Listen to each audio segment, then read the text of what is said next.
లేదండి, బోర్ ఏం కొట్టదు. It's an amazing wholesome entertainer. ఎక్కడ బోర్ కొట్టదు. మీరు రివ్యూస్ ఆల్రెడీ చూస్తున్నారు కదా.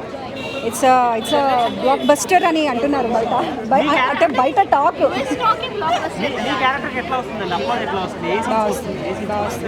ఏ సీన్స్ అంటే ఇంకా నేను సీన్ మొత్తం ఏం చెప్పాను, ఎందుకంటే అది మీరే చూడాలి కాబట్టి. But yeah, please everybody should watch this. Book my షోలో అసలు గ్రీన్ కనిపించకూడదు, అది మీదే బాధ్యత. Yeah, thank you so much. Chandamama కథలు అనేది చదువుతుండేవాళ్ళం. అంటే అలా కథ నవల చదువుతున్నప్పుడు ఇలా జరిగేదా అని ఉంటుంది కదా. అలా ఒక చందమామ కథ మన దృశ్య రూపంగా చూపించినట్టు ఫీలింగ్ ఉంది నాకు. అంటే అంత బాగా అనిపించింది బయటకు వచ్చిన ఫీలింగ్ అని. అంటే ఏదో మన ఊర్లో జరిగినట్టు రియాలిటీకి చాలా దగ్గరగా ఉండి ఇలాంటి సినిమా అనుకుంటున్నాం. మనము ఎప్పుడు కూడా అనుకుంటాం ఇలాంటి సినిమా రావాలి, అలాంటి సినిమా రావాలని కోరుకుంటాం. కానీ చెప్పుకుంటున్నాను. అలాగే డైరెక్షన్ డిపార్ట్మెంట్ సంకల్ప్ గారికి, అలాగే కృష్ణ గారికి, మణి గారికి, అందరికీ కూడా థ్యాంక్ యూ. సినిమా చాలా బాగుంది. Block buster movie. చాలా రోజుల తర్వాత విత్ ఫ్యామిలీ వెళ్ళి మీరు ఎంజాయ్ చేసే సినిమా సంగీతం. Good luck. హీరో క్యామియో నాకు అర్థం కాలేదు.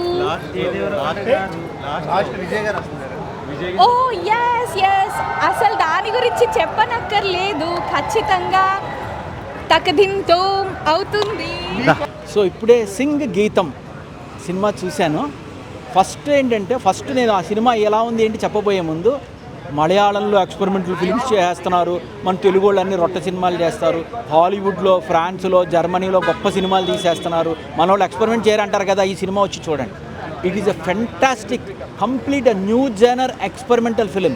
ఒక మిస్టికల్ విలేజ్లో స్వార్థం పెరిగిపోయి ప్రకృతికి చేయడానికి ఆ విలేజర్స్ అందరు తయారైతే వాళ్ళకు శాపగ్రస్తం అయిపోతారు. శాపగ్రస్తం అయిపోయి మాటలు పోతాయి. మరి మాటలు పోతే ఏం జరుగుతుందండి? ఏం చేయనా పాటల్లోనే చెయ్యాలి.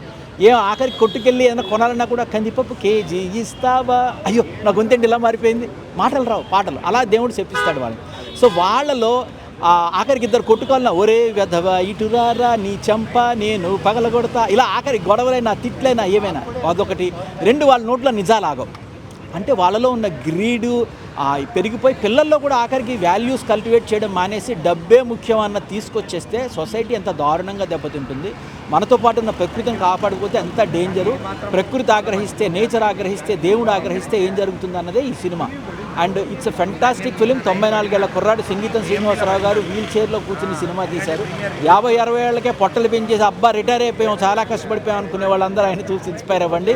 పిల్లలు మీకు 20 ఏళ్ళకో 22 ఏళ్ళకో మీకు కావాల్సిన ఉద్యోగం రాలేదు, ఇక నా పని అయిపోయింది, నా కెరీర్ అయిపోయింది అనుకునే వాళ్ళందరూ ఈయన ఇన్స్పిరేషన్ తీసుకోండి.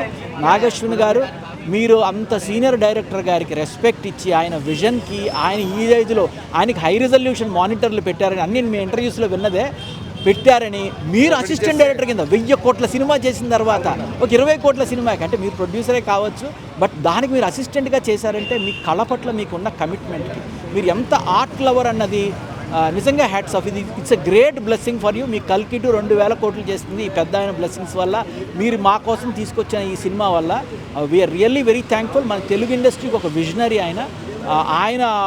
కుర్ర డైరెక్టర్లందరూ ఈ సినిమా చూడండి. యంగ్ డైరెక్టర్లు ఎవరైతే ఆస్పిరేషనల్ డైరెక్టర్స్ ఉన్నారో ఇటువంటి తమాషా థాట్స్తో రండి. సంగీత శ్రీనివాస్ గారు ఎప్పుడు అంతే. మయూర్ అని ఒక సినిమా తీశాడు సుధా చందన్తో, కాలేజీకి పోయిన అమ్మాయి ఎంత అద్భుతంగా చేస్తుంది. అలాగే పుష్ప కంప్లీట్ మూవీ తీశాడు. విచిత్ర సోదరులు, మరుగుజ్జు వాళ్ళని, సొసైటీలో ఎవరైతే మనం తక్కువ చూస్తామో వాడిని ఎలివేట్ చేస్తూ సినిమా. ఇట్లా ప్రతిదీ ఒక ఎక్స్పెరిమెంటల్ ఫిల్మే. Bhairava Dweepam, Aditya 369, time travel, what not, bloody he's a genius. ఆ జీనియస్ 94 ఏళ్ల వయసులో తను ఒకటి తీయాలి అనుకున్నప్పుడు మన నాగేశ్వరిని సపోర్ట్ చేశాడు. సో అండ్ అది కూడా ఇంత తమాషా ఫిల్మ్, ఇంత మంచి మెసేజ్, ఒక వల్గారిటీ లేకుండా, స్కిన్ షో లేకుండా, మీరు ఫస్ట్ కంపల్సరీ పిల్లల్ని తీసుకొచ్చి చూపించండి. ఎందుకంటే పిల్లలు ఇన్నోసెన్స్ హార్ట్స్ ఉంటారు కాబట్టి వాళ్ళకి ఆర్ట్ ఫామ్ చాలా నచ్చుతుంది, చాలా ఎంజాయ్ చేస్తారు. అండ్ ఫ్యామిలీస్ అంతా కూడా వచ్చి చూడండి. It's a fantastic film. I would talk it as experimental cult film, first time made in the world.